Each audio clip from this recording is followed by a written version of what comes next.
Doctor MA. Madhusudhanan. நமஸ்காரம். இன்றைக்கு வைகுண்ட ஏகாதசி. திருவல்லிக்கேணி ஸ்ரீ பார்த்தசாரதி பெருமாள் திருக்கோயிலிலே நாம் இருக்கிறோம். வைகுண்ட ஏகாதசியினுடைய சிறப்பு நாம் பல இடங்களிலே கேள்விப்பட்டிருப்போம். வருடத்திலே 24 அல்லது 25 ஏகாதசிகள் வரும். ஒவ்வொரு ஏகாதசிகளிலேயும் விரதம் இருப்பது உபவாசம் என்று சொல்லுவார்கள். அரிசியை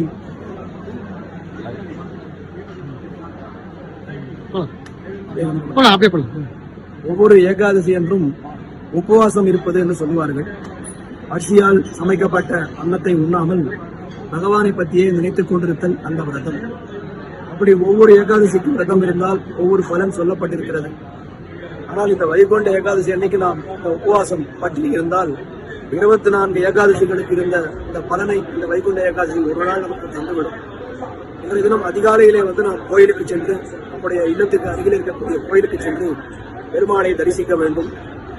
பெருமாள் மார்கழி மாதம் என்னாலே இந்த ஆண்டாளுடைய திருப்பாவை மாதம். அதிலே இந்த வைகுண்ட ஏகாதசி என்பது தனிச்சிறப்பு வாய்ந்த ஒரு திருவிழா. திருவல்லிக்கேணி பார்த்தசாரதி பெருமாள் கோயிலிலே அதிகாலை 4:30 மணி அளவிலே பெருமாள் சந்நிதியிலிருந்து புறப்பட்டு வைகுண்ட வாசல், வைகுண்ட துவாரம் என்ன இருக்கிறது, அந்த வாசல் வழியாக எழுந்தருள்வார். அதை காண, அதை தரிசிக்க ஆயிரக்கணக்கான பக்தர்கள் இங்கே திரண்டிருப்பார்கள். தொலைக்காட்சியிலையும் பல பேர் பார்ப்பார்கள். அப்படி அந்த வைகுண்ட வாசலை திறந்து கொண்டு எம்பெருமான் தேவர்களுக்கு எல்லாம் சேவை சாதிக்கலாம் என்று ஒரு ஐதீகம். இக்காலத்திலே நம்மாழ்வார் என்கிற ஆழ்வார் 12 ஆழ்வார்களுக்குள்ளே தலைவர். அவர் அருளி செய்த திருவாய்மொழியை கேட்க வேண்டும் என்பதற்காக வைகுண்ட வாசலை திறந்து கொண்டு நம்மாழ்வாருக்கு சேவை சாதிக்கிறார் எம்பெருமான்.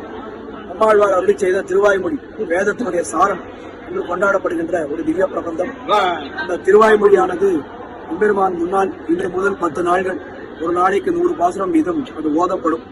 இறுதியாக 10ஆம் நாள் அன்று அவர் எப்படி வைகுண்டத்தை அடைந்தார் என்று அழகாக தெரிவித்திருக்கிறார்.